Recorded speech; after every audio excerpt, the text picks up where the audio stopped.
Hey, welcome back to The Hook, everybody. We're glad that you're here to join us. I'm your host, Keith Butler, with my co-host, Jeffrey Lowe. How you doing? Good things going on today, Jeff. We're back here in the six-hole studio. It's started off a little wet and rainy out here today. Golfers came out anyway. Hey, they're out here now, I tell you. Yeah, the sun's come out, and it looks like it's going to be a good day for the golfers. Oh, yeah. Yeah, so today we got an interesting topic, man. We've got an old friend of ours we've known for a while. He was the manager of player relations, youth, and sports programs with the Detroit Tigers.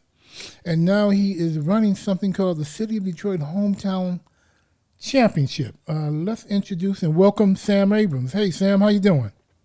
Hey, I'm doing great, man. Glad to be here. Hey, thanks for coming. Look, man, tell us a little bit about what you're doing right now, the Hometown Championship. What is that about?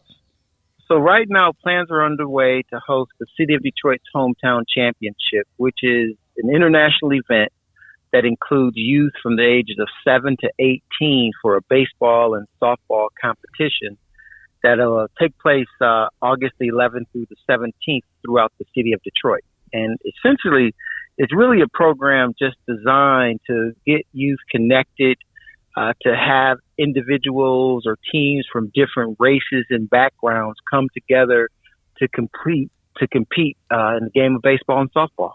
Okay, you said it's international? That's right. You know, a few years back, we actually were able to get some teams from Bell River, Ontario to come over and cross the bridge or take the tunnel to come over and compete here in America. Absolutely. And they enjoy it. They actually have reached out to me earlier this year and wanted to know about opportunities. And so, you know, that's actually what helped bring, you know, another example of why I really wanted to do Hometown, because people were asking for it. They were asking for its return. Mm-hmm. Yeah, some years ago, I remember you did something like this, and I think when was it? About how long ago was that? About 8-9 years ago or something like that? Yeah, it was probably, you know, I'll tell you, it's about 2015 is when it took place. Right. I think that's when, you're referring to. So this is pretty much the same thing, or is this something just a little different? The exact same thing. The only difference is that, you know, I did it as a part of my job when I was with the Detroit Tigers.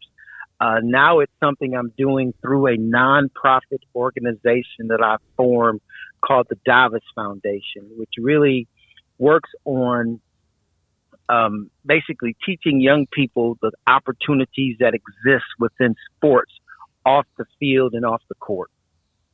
Okay, so this just isn't about playing baseball. This covers from A to Z. Absolutely. So the Davis Foundation, basically, we're working with young people through academics or athletics, careers, and education. And so this is like really an athletics component of it, where we are doing competitive or competition. Yes. Okay.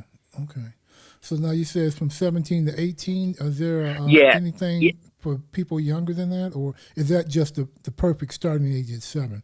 Or should kids start earlier? You know, I'll tell you, absolutely. Young people can start early, but the divisions are set up so that, like, so the youngest group is like a machine pitch division, and so you have literally a machine or a sling that's throwing the ball to young people over from the mound across the plate. And what makes that so popular is that the balls are coming in pretty consistent speed. Young people don't have to worry about being hit by the ball. We don't have to, worry about throwing kids' arms out at that age. And so when we say the age of 7, that's, kind of primarily where a lot of young people, and this is really young people from the inner city, are kind of starting. But definitely if a young person is 5 years old and is a part of the team, they can definitely come in and participate. Now, Sam, is this in any way in conjunction with the RBI program, or is that still in existence? The RBI is still in existence. No, and this is not in conjunction. Actually, RBI teams have competed in Hometown in the past. Mm-hmm. Okay. Yep. Okay. And as a matter of fact, we have some softball teams that are going to be competing this year. I haven't heard from baseball side yet, but softball teams have committed to play. Okay, so for those of us who aren't like baseball people like you and Jeff, what does RBI stand for? Reviving Baseball in Inner Cities. It's a program that was founded years ago by the gentleman by the name of John Young, who actually is a former Tiger who has since passed away, that realized that, baseball was growing in other places, but not in the inner city. And so it's a program that he put together and started the program. Actually, it was founded, I believe, out in California, and pitched it to Major League Baseball, and then it took off. And again, so now reviving baseball in inner cities. Okay. Now, outside of the other stuff, the academic stuff and the jobs in baseball, why is it important, do you think, to get baseball back into the inner cities? Baseball is a great game, man. It provides tremendous opportunity. There's tons of careers. It teaches teamwork. It teaches so many different values that our young people oftentimes miss out on when they don't have the opportunity to compete. I grew up playing baseball. I played from the age of 9 years old to 18. A lot of people don't know this, but the last baseball game I ever played in was in Tiger Stadium in 1985. I went to Chancey High School and played in the city championship games. And so Briggs, I grew up I'm sorry? That was Briggs Stadium, right? Yeah, the old Tiger Stadium. No, it was in Tiger Stadium. Yeah, Tigers, absolutely. Yeah. Michigan and Trumble. See, you're trying to date Sam. Sam is not that old. Yeah. I'm not Briggs that. Stadium, Sam. Come on. Yeah. I knew about Briggs Stadium, the history of it, but right. I didn't go back that far. My hair is gray, but I'm not that old. My apologies, Sam. I honestly thought they were one and the same. I apologize. I just got a lesson. It's all right. Yeah, it's all right. So just growing up playing the sport, man, it just does so much for young people, and so wanting to bring the tournament back. So how do we get young inner city kids interested in playing again? What do we need to do? So one thing that you could do is actually go to the website, and it is the City of Detroit's Hometown Championship, but the website is codhc.org. Again, that's codhc.org. They can go on, take a look at, what's taking place. It shows, a lot of the competitions that are taking place. They can actually go on and register, tells a little bit about the history of the program. And so as a part of the tournament, we also hold individual competitions. And so we'll be holding a home run derby for the 14 and under division baseball. And then we'll have pitch hit and run competition for the 8U, 10U, and the 12U division. And then I will have all-star games that select players will be allowed to participate in. So we got a number of different activities, and we just wanting this thing to grow. We also will have a boys showcase at Wayne State University, where the older boys, the 18 and under division, will have an opportunity to work out with Wayne State University, and hopefully we're hoping to get some college recruiters and some professional scouts to come out and take a look at some of the older boys that are competing. And then also at U of D Mercy, we're doing a girls clinic. And both of those events will encompass a educational component where youngsters get to learn about NCAA regulations as well as what it means to be a student athlete. Excellent. That's a wonderful program. I love the components that you're, interjecting in it. And recently I've seen more African Americans in D1 schools like Vanderbilt and other colleges and universities in and around the country, making a difference. You guys with your program, Sam, and along with the other programs that do focus on inner city baseball, are making a big difference in what you do. I commend you for that. Thank you, man. There's a lot of people, man, I'm gonna tell you, that work behind the scenes to make this game popular for young people. And many of us, I mean, we step back and we just try and do the work. We don't seek the accolades. We don't seek the cameras. Mm-hmm. We just want to do what we think is best for our kids. And many of us come from backgrounds and history where someone did it for us. And we just do it because it's a joy. I mean, the list can go on, and I won't even mention a name. Right. But there are a lot of people that are involved and doing their little part. Right. See, I grew up as an Eagle. And I know you're familiar with the Detroit Eagles and Ron Thompson. Thompson, yeah. Here we go. And I used to beat up on the Eagles, man. No, that's not true, Sam. That's not true. I'm glad to hear that, Sam. I'm glad to hear that. That's not true, Sam. Anyway, myself and Steve Brown, who I talked to you about earlier, who's going to be helping you with the softball component, we were roommates. Right. We were roommates in college and right. college baseball. So, but anyway, I mean, Detroit has really put a few dollars into getting baseball on the minds of youth in the city of Detroit. And when I say that, I mean the Pell facility is just a beautiful facility. I mean, that's probably one of the better facilities in the country, I want to say. I haven't been to any other facility in the country, but I don't have to go to any other facility in the country because Detroit Pals facility is just state of the art to me over there. And they've done a wonderful job with it. Yeah, I'll tell you two others, though. A few years back, UAW made a significant investment in baseball here in Detroit and built two facilities. Mm-hmm. One of them being UAW Ford Field at Baldock Park, and then the other William Clay Ford Field, which is located near Wayne State. Woodbridge. Woodbridge. That is correct. Yes. Both of those facilities, grass, infields, they have batting cages, pitching areas, they have restrooms. I mean, those are definitely first scoreboards, you name it. Right. I'm actually also on the board that manages those properties, the Detroit Youth Sports Commission. Mm-hmm. And again, the lights. And so, those are two great facilities as well. So we have some good facilities here in Detroit. We could have a lot more. Right.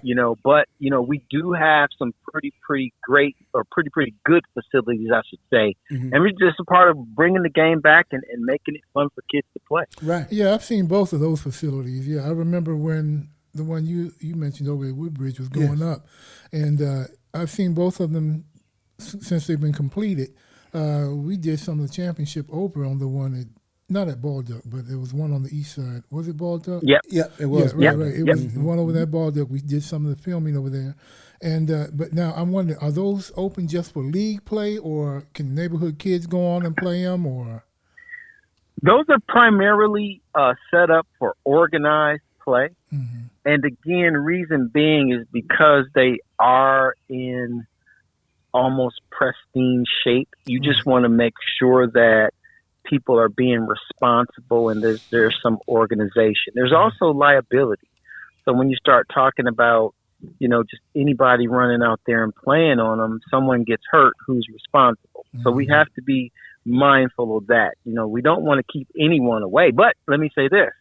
If a team said, hey, look, we want to come out and utilize the facility, we don't turn anyone around. It's just, we just have to have some structure and organization so that everything's run above board. Right. We've got to go through the proper procedures and so forth to make sure everybody's safe. Makes sense. Right. Yeah, makes sense. Now Sam, how many actual teams are you anticipating to have in the Hometown World Series? My goal is 84 teams this year. So let me go back, give you a little history. The tournament was started in 1995 through the Detroit Youth Sports Commission. Mm-hmm. I'm sorry, not Detroit Youth Sports Commission. The Detroit Youth Development Commission by a gentleman by the name of Randy McNeil years ago. And they had run the tournament in 95. 2007 ran into some funding issues. They reached out to the Tigers. We signed on as a sponsor. And from there, The tournament was rebranded as the Detroit Tigers Hometown Championship. Mm-hmm. First year we had 28 teams.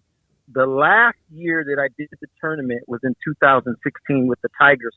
We had grown to 98 teams. Mm-hmm. So we had tremendous growth. Mm-hmm. And we grew through expanding age divisions, and then we grew through expanding geographic boundaries. Hence, us inviting teams to come over from Canada and making us international. Mm-hmm. Excellent. Now, do you think that this is something that is just going to stay local, or do you envision it going, like you said, international, moving it over, doing some playing over in Canada, maybe taking it to other states, or is it just going to stay? You know, to answer that question, my plan would be, I would love to take this to every baseball market throughout the state. Mm-hmm. I mean, the template is just, it's very, very unique. So when we think about baseball and leagues and things of that nature, typically only little league teams play little league teams. Mm-hmm. Only PAL teams play PAL teams. Only rec teams play rec teams. What Hometown does is it gives each team or each league an opportunity to compete together. So as an example, there are teams that come from Taylor Little League. A team just won the Little League World Series. Mm-hmm. Some of those players once played in Hometown, believe it or not. Mm. And so what Hometown does is it just gives young people opportunity, to compete. And so being able to take this tournament on the road is something that I definitely see as doable. And working with organizations that have, or communities that have major league ballparks is a plus. So opening ceremonies will take place at respective fields throughout the city, but the closing ceremony, which is so special, will take place at Comerica Park, where teams that win the tournament will be recognized on field prior to the Tigers game as the Tigers take on the San Francisco Giants. Mm. Okay. How much have the Tigers participated in your program here? Or are they participating?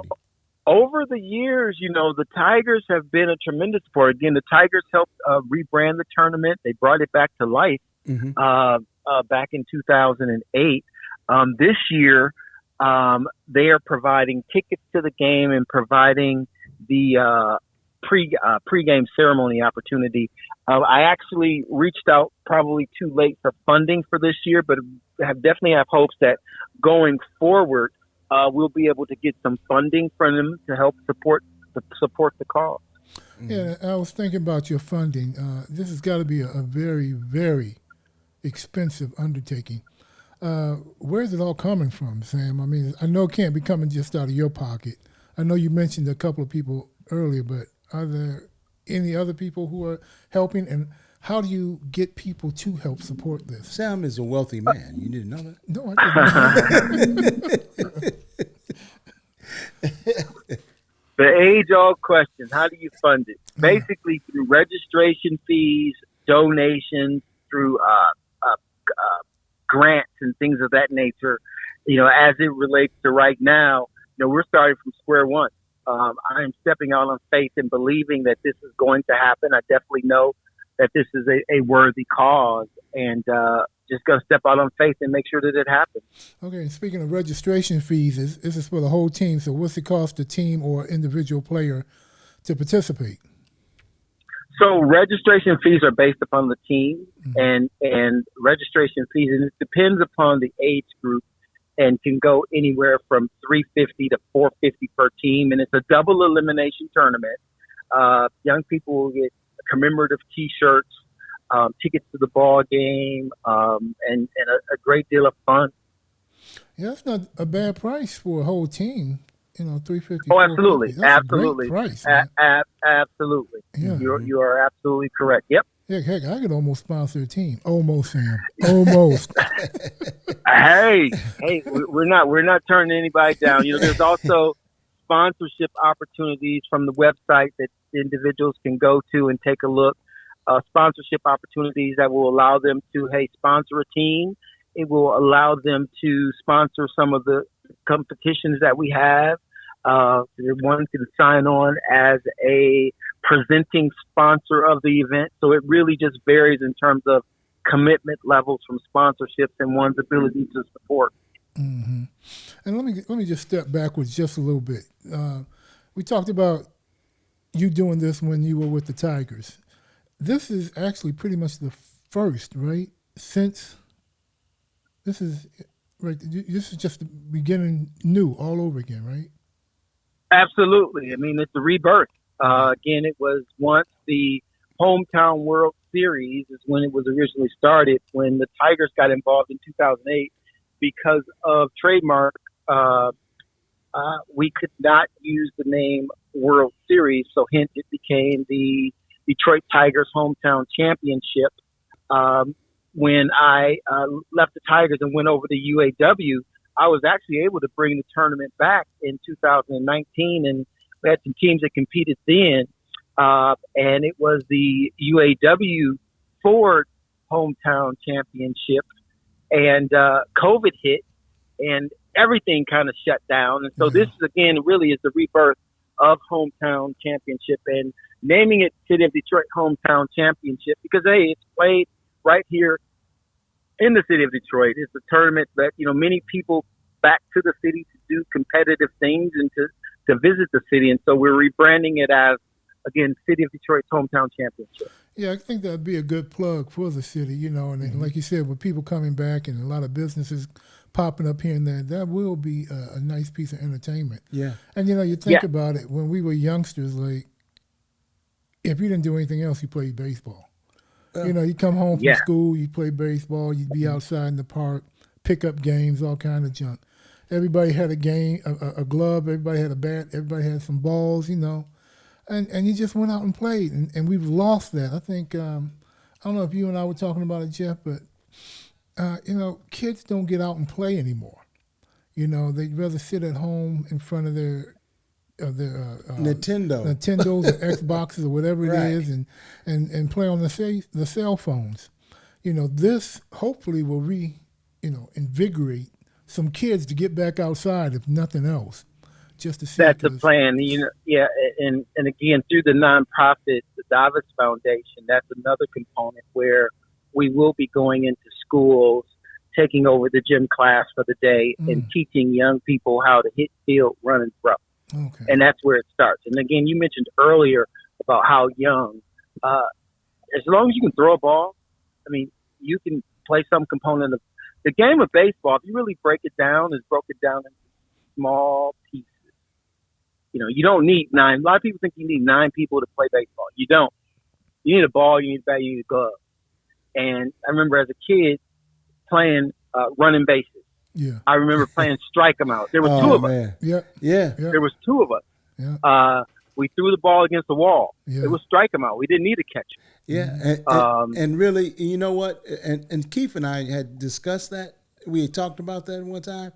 And we didn't realize it, but we were developing our baseball skills as we were doing that, playing strikeout, strengthening our arm, learning how to field off of walls just like a net, but we got a wall, pitching and being and targeting location of the ball in the square box on the wall. That was awesome, and no more squares on the walls anymore. And I'm like, kids are not running around playing, and it's like, wow, come on, guys, get out and play. There's a gentleman over at PAL. His name is Marcus Norwood. He's a Detroit police officer, but he was assigned to the PAL, organization. Mm-hmm. That was my childhood teammate. Okay. And we strengthened each other playing strike 'em out. He's a DePores graduate. I think he went to DePores, didn't you, Jeff? I think so, yeah. Yeah. That's what I thought. Look, he's ashamed to admit it. Yeah. I'm not. So Marcus and I, we strengthened each other playing strike 'em out. Playing running bases. And so, it's just important that we reach back and give back, so that young people can see the importance of the game of baseball. Mm-hmm. Yeah, and I want to add one thing to what you said earlier about as long as you can throw, I think it's more important to be able to catch. Because somebody throw a ball at you. They can throw a ball, but if you can't catch it, it's a hospital run. Yeah. You know, just being funny there, Sam. But yeah, I agree with you completely, man. It's great what you're doing, man, and we need more people like you out there doing these kind of things. It's really important. You know, this is going to help a lot of young kids. It's going to help, hopefully, bring baseball back to the young people in the city of Detroit. And who knows, man? Who knows where it goes from here? What are your plans? Where do you see it going from here? So, this is a good question. Jeff mentioned earlier about D1 players playing, really just being able to provide opportunity,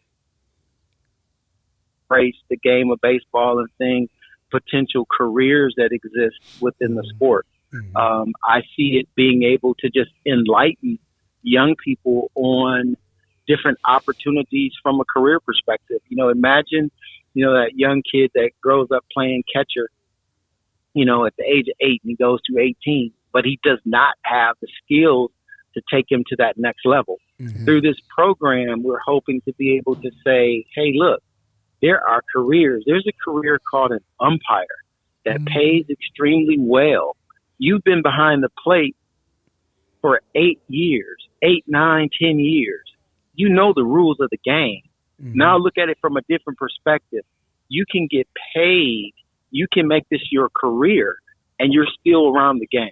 So that's, really what I'm hoping to do is to be able to use the game of baseball to expose young people to opportunities that exist within sport. That's just one component. And let me also talk about umpires. Your umpires that are going to be participating also in this tournament. Yeah. Now, how would they be able to get in touch with you if they want to participate? They can definitely reach out to me at 313-618-2904. Again, 313-618-2904. And basically, I use an umpire assigner, and I would be forwarding their information on to somebody that's responsible for handling all of the umpires for me. Mm-hmm. Okay. Yeah. And now, also, can you also, just give us again the information on how teams can contact you and get in touch with you? Absolutely. Teams can reach out direct 313-618-2904 or go on our website at hc.org.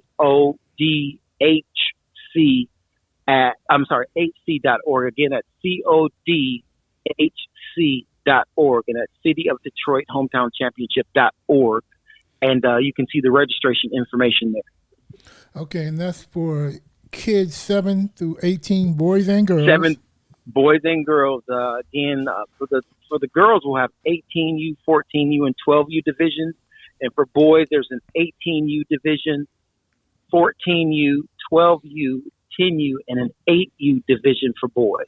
Okay, and that's going to be running from August 11th through the 17th this year, right? That is correct. Okay. August 11th through the 17th. Yes. Okay. I got one more question. Are any of the Detroit Tigers or any of the minor league organizations that are close to Detroit, are there going to be some participants from those organizations? I have not. I have great relationships with major league players and former major league players and some of the coaches, but hadn't reached out to them just yet. You want to try and put things in place and get your ducks in a row before you start inviting everybody to the party. Mm-hmm. And so, but I do know that like I said, some of the alumni have shown and expressed support in what we're doing. Okay. And so hopefully they will come out. Actually, a few years ago, Miguel Cabrera actually came over and watched, a very, very small portion of a game that took place at King High School. Mm-hmm. Wow. That must so I do know that it's possible. Yeah, absolutely. Actually, it was a little bit of a distraction, to be honest. Sure. when the kids start realizing who he was, when they're supposed to be focused on playing the game, it became somewhat of a distraction. But it was good that he took the time out of his day. Actually, he was on his way to the ballpark and stopped over and just watched for a little bit. And it means a lot. It means a lot that young people can see people such as him out in the community making the connection. It's important to not just it's important to the community for that to happen, not just from from an organizational stance, but just from a professional stance as an individual. Okay. Well, Sam, we're out of time. We want to thank you, but before we let you go, we want you to give that number again and your website, please. Sure. Phone number is 313-618-2904. Again, it's 313-618-2904. And the website is codhc.org. Again, that's codhc.org. And there you have it, ladies and gentlemen. Sam Abrams with the City of Detroit Hometown Championship. Last time I saw it was really a great event, and I'm sure it's going to be just as fantastic now as it was then. I thank my guest Sam Abrams and my co-host Jeffrey Lowe. I'm Jeff Lowe. And we'd like to thank you all for listening to us again at The Hook, coming from the 6-Hole Studio. And remember, hey, if someone asks you, hey, where'd you get that information from? Just tell them, I caught it on The Hook. Thank you all for listening. We'll talk to you again soon.